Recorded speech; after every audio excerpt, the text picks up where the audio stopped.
যারা গণহত্যায় জড়িত ছিল ফায়ারিং স্কোয়াডে দাঁড়িয়ে তাদেরকে সরাসরি গুলি করে মেরে দেওয়া উচিত। পরিষ্কার কথা, 4 মাসে সরকারের প্রশাসনের যে কর্মকাণ্ড সেটা খুব সন্তোষজনক না, সেটা বিপ্লবের পরে প্রতি বিপ্লবের ঝুঁকি বাড়িয়ে দিয়েছে।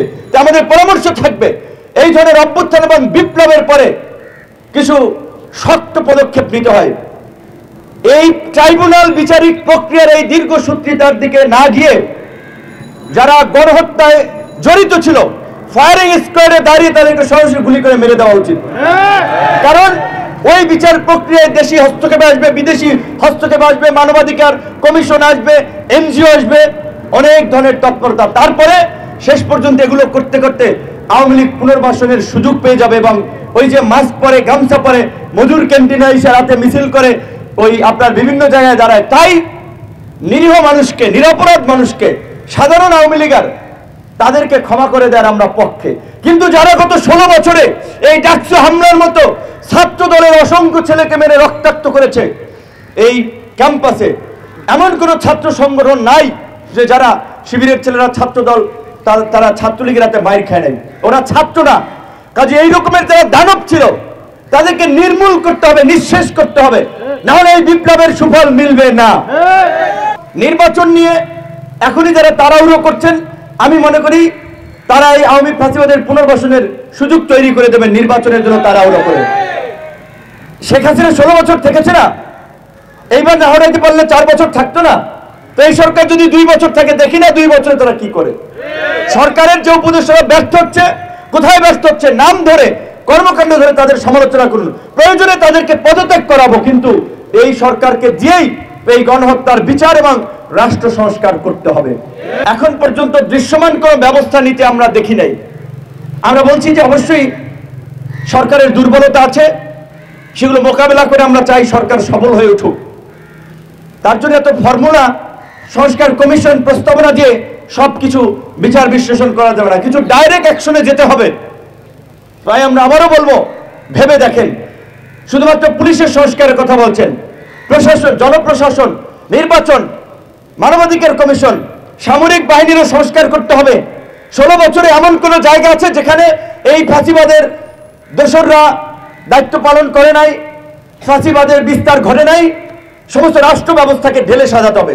এই বিশ্ববিদ্যালয়ে ছাত্রলীগের মতো কোনো দানবীয় সংগঠন যেন তৈরি না হয়, সেজন্য সকল কলেজ বিশ্ববিদ্যালয়ে নিয়মিত ছাত্র সংসদ নির্বাচনের ব্যবস্থা করতে হবে। নিয়মিত ছাত্র সংসদ নির্বাচন হলে মেধাবী ছাত্ররা ছাত্র রাজনীতির নেতৃত্বে আসবে, ছাত্র রাজনীতির চেহারা বদলে যাবে। কিন্তু আমি এখন দেখতে পাচ্ছি কোনো ছাত্র সংগঠন, কোনো নেতারা নিজেরা ডাকসুতে ভালো করতে পারবেন না, তাই তারা ডাকসু নির্বাচনের পক্ষে না। ইনিয়ে বিনিয়ে বলছেন যে এই মুহূর্তে পরিবেশ নাই, দরকার নাই, এই সেই। ছাত্র সংসদ শুধু ডাকসু না, চাকসু, ডাকসু সহ সকল বিশ্ববিদ্যালয়, কলেজে নিয়মিতভাবে ছাত্র সংসদ নির্বাচন হতে হবে। তরুণরা রাজনৈতিক দলের লাঠিয়াল বাহিনী হিসেবে আর ব্যবহৃত হবে না। তরুণদেরকে নিজেদের অধিকার আদায় জেগে উঠতে হবে। আজকের যে রাষ্ট্র পুনর্গঠনের যে আমরা সুযোগ পেয়েছি, আমাদের এই অন্তর্বর্তীকালীন সরকারের তরুণরা উপদেষ্টা আছে, আগামীর রাষ্ট্র ক্ষমতায়ও তরুণদের অংশীদারিত্ব নিশ্চিত করতে হবে। তাই আমাদের তরুণ বন্ধুরা কেউ কেউ রাজনৈতিক দল গঠন করতে চাচ্ছেন, খুবই ভালো চিন্তা ভাবনা। আরো 5-7টা দল তৈরি হোক। এই গণ অধিকার পরিষদ, এই ছাত্র যুব শ্রমিক অধিকার পরিষদ তো এই আন্দোলনের অগ্নিগর্ভ থেকেই জন্ম লাভ করেছে এবং হাঁটি হাঁটি পা পা করে 18 সাল থেকে এই 24-এর মধ্যে একটা ছাত্র সংগঠন, যুব সংগঠন, শ্রমিক সংগঠন একটা পরিপূর্ণ রাজনৈতিক দল হিসেবে আত্মপ্রকাশ করেছে। ঢাকা বিশ্ববিদ্যালয়ে আমাদের তরুণ ছাত্র ভাই বন্ধুদেরকে দুটো বিষয় একটু দৃষ্টি আকর্ষণ করে সমালোচনা করতে চাই। আপনাদের অধিকার আদায় করতে গিয়ে এইখানে যারা বসে আছে, যত রক্ত ঝরিয়েছে, যত মার খেয়েছে, ঢাকা বিশ্ববিদ্যালয়ের ইতিহাসে কোন ছাত্র নেতা, কোন ছাত্র সংগঠনের কর্মীরা এইভাবে ছাত্রদের অধিকার আদায় করতে গিয়ে মার খায় নাই। আমরা রাজনৈতিক দলের কোন নেতার মুক্তির জন্য ঢাকা বিশ্ববিদ্যালয়ের প্রোগ্রাম করে নাই। আমরা কোন রাজনৈতিক এজেন্ডা নিয়ে আমরা বিশ্ববিদ্যালয়ে প্রোগ্রাম করে নেই। ছাত্রদের দাবি, হলের ক্যাম্পাসের পরিবেশ, জাতীয় স্বার্থ, সেগুলো নিয়ে কথা বলেছিলাম, বারবার রক্তাক্ত হয়েছে। ছাত্র অধিকার পরিষদ একটা ইতিহাস তৈরি করেছে।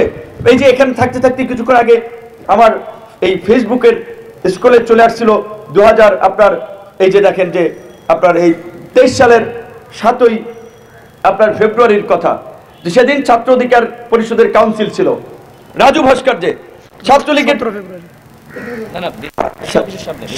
7 ফেব্রুয়ারি রাজু ভাস্কর্যের ওখানে ছাত্রলীগ দাঁড়াতে দেয় নাই, মোটরসাইকেল নিয়ে পথরোধ করেছে। ঢাকা বিশ্ববিদ্যালয়ের ভাইস চ্যান্সেলরের বাসার সামনে এসেছে এই যে আসিফ আক্তার, আনাফ সহ সবাই যারা সেই কাউন্সিলে অংশ নিয়েছিল।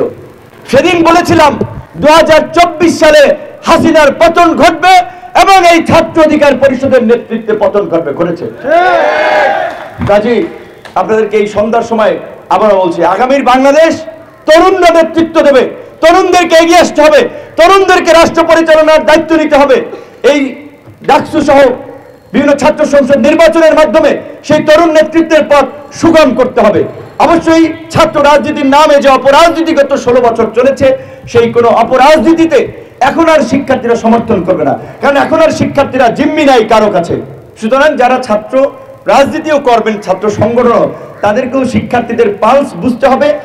জাতীয় স্বার্থ, জাতীয় রাজনীতির চেয়ে ক্যাম্পাস কেন্দ্রিক আপনাদেরকে সক্রিয় হতে হবে, শিক্ষার্থীদের সুযোগ সুবিধা নিয়ে কাজ করতে হবে। বিশেষ করে ঢাকা বিশ্ববিদ্যালয়কে আমি মনে করি শতভাগ মানসম্পন্ন আবাসিক বিশ্ববিদ্যালয়ে রূপান্তর করা এখন সময়ের দাবি। আমরা গণরূপে যে অমানবিক পরিবেশে থাকি, তার মধ্যে থেকে বিসিএস ক্যাডার হচ্ছে, গবেষক হচ্ছে, ভালো ফলাফল করছে, ভালো বিশ্ববিদ্যালয়ে চান্স পাচ্ছে, এটা আমাদের জন্য সৌভাগ্যের। এটা অমানবিক এই পরিবেশে বিশ্ববিদ্যালয়ের ছাত্ররা থাকে না, তাও ঢাকা বিশ্ববিদ্যালয়ের মতো ছাত্ররা, শুধু ঢাকা বিশ্ববিদ্যালয় না, আমি মনে করি আমাদের এই প্রত্যেকটি পাবলিক বিশ্ববিদ্যালয়গুলোর পরিবেশ উন্নত করা দরকার। এবং ছাত্রদের আবাসন, খাদ্য, যা খায় একটা মুরগির টুকরা, পাতলা ডাল, মনে হয় হলুদ মরিচ গুলা নিয়ে আসছে, এগুলো খাইয়া তার মাথায় মানে শরীর স্বাস্থ্য কি ঠিক থাকবে? পুষ্টি নাই তো খাবারে, পুষ্টিহীনতা।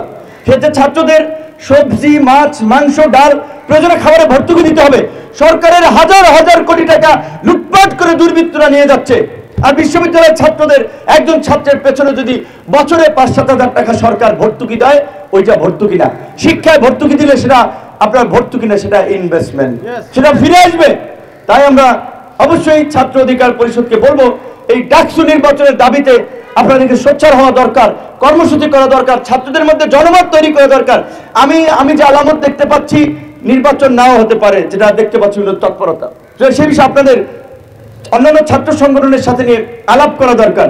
শতভাগ আবাসন নিশ্চিত করার জন্য প্রয়োজনে এই সরকার, এই যে আপনারা যে বাংলাদেশ 71-এ যেমনি ভাবে এই বাংলাদেশকে একটা স্বাধীন সার্বভৌম ভূখণ্ড হিসেবে এই জাতিকে ঢাকা বিশ্ববিদ্যালয় উপহার দিয়েছিল, এইবারও এই ঢাকা বিশ্ববিদ্যালয়ের নেতৃত্ব দিয়েছে, অংশগ্রহণ সমস্ত প্রাইভেট পাবলিক সব ছাত্ররা করেছে, নেতৃত্বটা সবসময় ঢাকা বিশ্ববিদ্যালয় থেকে এসেছে, এটি স্বীকার করতে হবে।